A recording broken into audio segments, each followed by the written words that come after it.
এক যে ছিল আপন ভোলা কিশোর। স্কুল তার ভালো লাগতো না, সহ্য হতো না পড়াশুনোর ঝামেলা। আমাদের চলতি লেখাপড়া সে শিখল না কোনো কালেই, অথচ সে ছাড়িয়ে গেল সারা দেশের সবটুকু পাণ্ডিত্যকে। কেমন করে?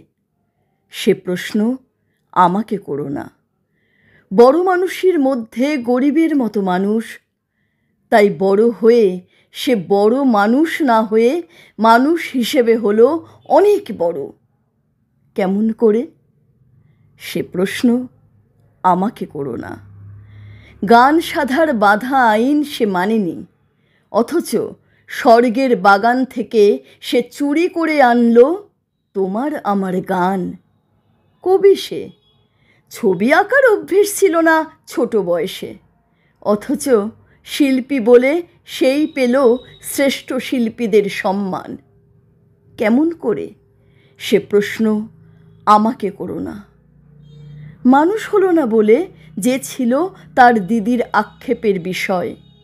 অনেক দিন অনেক বিদ্রূপ যাকে করেছে আহত, সেই একদিন চমক লাগিয়ে করল দিগ্বিজয়।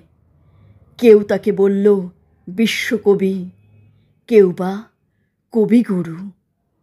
উত্তর দক্ষিণ পূর্ব পশ্চিম চারদিক করল প্রণাম। তাই পৃথিবী আজও অবাক হয়ে তাকিয়ে বলছে কেমন করে? সে প্রশ্ন আমাকে করো না। এ প্রশ্নের জবাব তোমাদের মতো আমিও খুঁজি।